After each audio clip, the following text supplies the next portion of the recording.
आज बात करते हैं राजस्थान की कांग्रेस के उस अंदरूनी खेल की जो ऊपर से शांत दिखाई देता है लेकिन भीतर से उबल रहा है। एक तरफ है पूर्व मुख्यमंत्री अशोक गहलोत जो 75 साल की उम्र में भी हर रोज मीडिया में हर मुद्दे पर बयान देते हैं, सोशल मीडिया पर रील्स बनाते हैं। गहलोत की पीआर कंपनी का पूरा जोर उनको फिर से सियासी ब्रांड बनाने पर है। दूसरी तरफ है सचिन पायलट जो राजस्थान की राजनीति में लगभग गायब हैं। मीडिया से दूरी बनाकर दिल्ली में गांधी परिवार के करीबी बनने का प्रयास कर रहे हैं और इन दोनों के बीच उभर रही है एक तीसरी ताकत जिसे गोविंद सिंह डोटासरा और टीकाराम जूली कहते हैं। अशोक गहलोत कल की तैयारी के लिए आज शोर मचा रहे हैं। राजस्थान कांग्रेस में अशोक गहलोत राजनीति के सबसे अनुभवी खिलाड़ी हैं। 98, 2008 और 2018 में गहलोत 3 बार मुख्यमंत्री रहे हैं। जनता की नाराजगी के कारण हर बार अशोक गहलोत की सत्ता चली गई और हर बार किसी नेता के दम पर वापस आए। उनकी सबसे बड़ी ताकत है कांग्रेस का संगठन, जातीय समीकरण, मीडिया मैनेजमेंट और गांधी परिवार की नजदीकियां। तीसरी बार सत्ता में बेदखल होने के बाद गहलोत ने मुंबई की एक बड़ी पीआर कंपनी से करार किया। उनको पता है कि 25 सितंबर 2022 के बाद गांधी परिवार उनका हाथ छोड़ चुका है, उन पर पहले जैसा भरोसा नहीं करता है, तो उन्होंने इसका तोड़ निकाला और सोशल मीडिया का सहारा लिया। कंपनी हायर करने के बाद तेजी से अपने काम पर लग गए और देखते ही देखते सोशल मीडिया पर उनकी ग्रोथ तेज हो गई।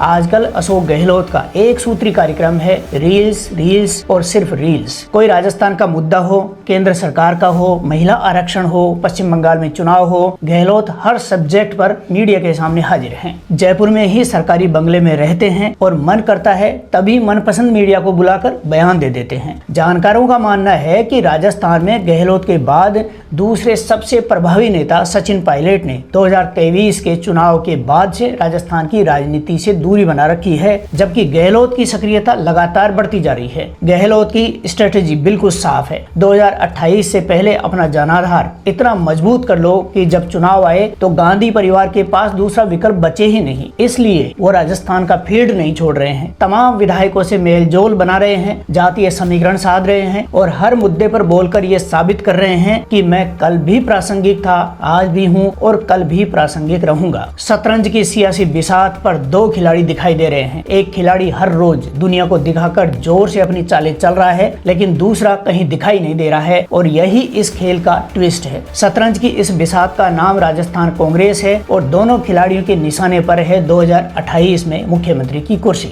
इधर 2020 से बागी का तमगा लिए सचिन पायलट की रणनीति अब खामोशी का खेल बन चुकी है। पायलट की स्ट्रेटेजी अशोक गहलोत से बिल्कुल उलट है। पायलट वर्तमान में कांग्रेस के राष्ट्रीय महासचिव और छत्तीसगढ़ के प्रभारी हैं। जानकारों का मानना है कि समय से पहले प्रदेश की राजनीति में सक्रिय होने से फायदा कम और नुकसान ज्यादा हो सकता है। पायलट अच्छे से जानते हैं कि 2018 में उनकी सबसे बड़ी कमजोरी क्या थी। 2020 में उन्होंने गहलोत सरकार के खिलाफ बगावत की, अपने साथियों के संग मानेसर गए, लेकिन गांधी परिवार ने उनका साथ नहीं दिया। 2023 में फिर से मुख्यमंत्री फेस बनने की कोशिश की, लेकिन गांधी परिवार ने गहलोत को ही मुख्यमंत्री का चेहरा बनाए रखा और अंततः कांग्रेस चुनाव हारकर सत्ता से बाहर हो गई। पायलट ने उसमें एक सबक सीखा कि कितनी भी मेहनत कर लो लेकिन दिल्ली के बिना राजस्थान में कुछ नहीं मिलना है। इसलिए अब वो राजस्थान से ज्यादा दिल्ली में है। गांधी परिवार को दिखा रहे हैं कि वो टीम प्लेयर हैं, न कि 2020 वाले विद्रोही। कुछ राजनीतिक समीक्षकों का मानना है कि पायलट के राजस्थान में सक्रिय होने से गोविंद सिंह डोटासरा को ताकत मिलेगी और वो ऐसा होने देना नहीं चाहते हैं। यानी पायलट इंतजार कर रहे हैं उस पल का जब गांधी परिवार खुद उन्हें राजस्थान जाकर मोर्चा संभालने को कहेगा और तभी उनकी ताकत तय होगी। ऊपर से आए निर्देश से, न कि जमीनी संघर्ष से कुछ हासिल होने वाला है। वे 2014 से 2018 तक जमीनी संघर्ष करके देख चुके हैं, इससे कुछ भी हासिल नहीं हुआ है। अधिकार मांगने से उल्टा बागी और बना दिया जाता है। दिल्ली के राजनीतिक गलियारों में चर्चा है कि कांग्रेस पायलट को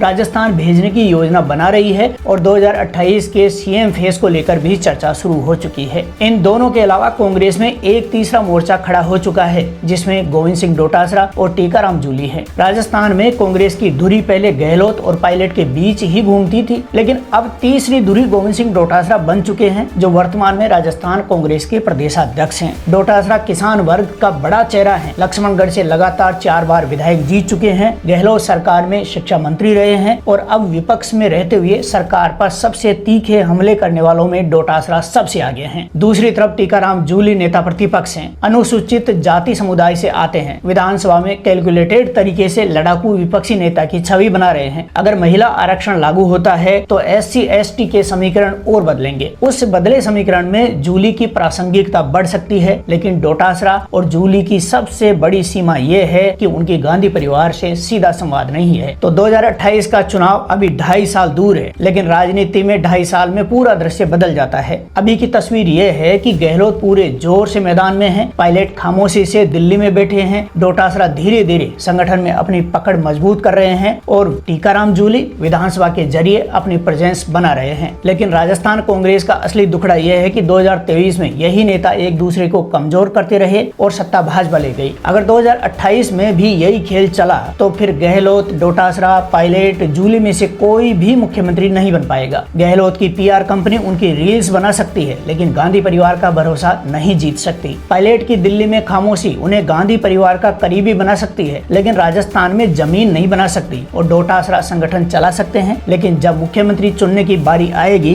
तो गांधी परिवार फिर एक बार किसी परिचित पर ही भरोसा करेगा। तो राजस्थान कांग्रेस की ये कहानी अभी भी अधूरी है और ये तब पूरी होगी जब 2028 में गहलोत, पायलट, डोटासरा और जूली मिलकर अपनी अपनी खामियों से ऊपर उठकर राजस्थान की जनता का भरोसा जीत पाएंगे। फिलहाल शतरंज की सियासी बिसात बीत चुकी है, मोहरे तैयार हैं, लेकिन सहमत कब होगी ये 2028 में दिखाई देगा। इस वीडियो कंटेंट के ऊपर आपकी क्या राय है, कमेंट करके जरूर बताइए।